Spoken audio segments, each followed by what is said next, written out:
السلام عليكم، ازيكم عاملين إيه؟ يا رب دايما تكونوا بخير، صحة وسلامة يا رب العالمين. تشكيلة الفريقين وكمان القناة الناقلة كل ما تريدوا عن هذه المباراة. بس يلا بينا كده نشوف جدول الدوري المصري قبل ما نبدأ في تشكيلة المباراة اللي هتكون على صفيح ساخن. خصوصا ان المباراة دي مفيش فيها جدال، المباراة دي يا غالب يا مغلوب. خلاص الدوري بيتصعب، الدوري بقى فيه ملحمة. تحس ان كل الفرق بقت قوية، كل الفرق بتلعب على المكسب بس بعد التغيير اللي حصل في الدوري ده. خصوصا اديكوا شفتوا مباراة بيراميدز والنادي الاهلي كانت نار النار. مباراة نادي الزمالك ومباراة نادي بيراميدز هتكون مباراة لا تقبل القسمة على الاتنين، لا، ده واحد بس لازم يكسب، واحد بس هو اللي يتربع على الدوري. الزمالك إذا كسب عدى مرحلة الصعوبة في الدوري وهيبدأ يقف على رجله. كمان بيراميدز لو كسبت خلاص كده تربعت في الدوري، محدش يقول الدوري بدري. المباريات اللي زي دي هي اللي بتركبك الدوري، المباريات اللي زي دي بتبدأ تثبت رجلك في الدوري. بعد ما بتكسب المباريات اللي زي دي بتبدأ تاخد الثقة وبتدخل في مود عالي جدا. يلا بينا نشوف ترتيب الدوري المصري بعد تعادل الأهلي أمام بيراميدز قبل مباراة نادي الزمالك وبيراميدز. يلا بينا. بيراميدز في المقدمة ب21 نقطة، يليه نادي الزمالك ب20 نقطة، الأهلي 20 نقطة، سيراميكا 19، المصري 18، بتروجيت 16. بتروجيت على فكرة هي الحصان الأسود، بتروجيت عاملة موسم من نار. البنك الأهلي 14 نقطة، والزد والاتحاد 13، الإسماعيلي وحرس الحدود فاركو 12، وطلائع الجيش 12. يليهم في الآخر خالص كده سموحة 11 نقطة، غزل المحلة 8 نقاط، إنبي وفيوتشر والجونة. إنبي 7 نقاط وفيوتشر 7 نقاط والجونة 6 نقاط. تخيلوا إن إنبي وفيوتشر والجونة، حد يقول كده تلات فرق كبار زي دول يكونوا في اخر الدوري؟ عشان تعرفوا بس ان الدوري السنه دي ملوش كبير ومحدش يعرف مين هيكسب لحد نهايه الدوري. كملوا معايا بقى تشكيله الفريقين اذا كانت بيراميدز ونادي الزمالك والقناه الناقله وكمان معلق المباراه، كل ما يدور حول المباراه. بيراميدز والزمالك، الزمالك وبيراميدز، المباراه اللي هتكون من نار. كملوا معايا الفيديو للاخر، ما تنساش تعمل اشتراك في القناه وتفعل زر الجرس. عاوز اوصل 50 مشترك الفيديو ده، انا نفسي اوصل 500 مشترك بس، مش عايز اكتر من كده. ووصلوا الفيديو ده حتى 20 لايك بس، مش عايز اكتر من كده. وكملوا معايا الفيديو للاخر. تشكيل الزمالك المتوقع امام بيراميدز، انا شايف ان التشكيل ده هو الاساسي ومفيش فيه جدال ولا لعب. عواد في حراسة المرمى، خط الدفاع عمر جابر والونش وحسام عبد المجيد، فتوح شحاتة والسعيد في نص الملعب معاهم دونجا.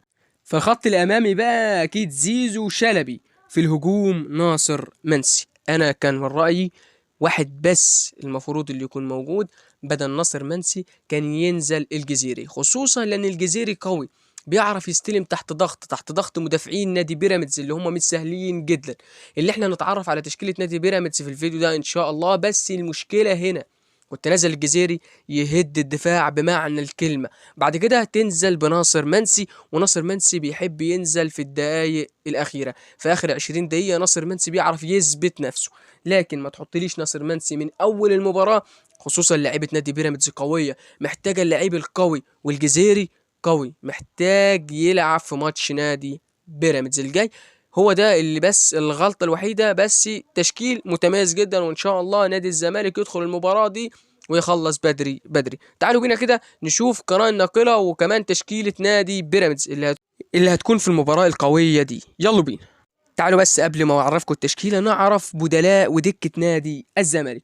دكة الزمالك اللي هتكون فيها محمود بنتايك وصبحي حراسة المرمى، والهجوم حسام أشرف ومشلاك، محمد عاطف، سيف الدين الجزيري، وأحمد محمود، وكوستا، محمد السيد. أنا كنت شايف إن المباراة دي لازم تنزل بمشلاك. واحد هيقول لي بس مشلاك مش في مستواه ومش هو ده اللي يلعب مباراة زي دي. لا، المباراة دي بتكون مفتوحة، يعني هنعرف نشوف مشلاك بسرعات ورا المدافعين.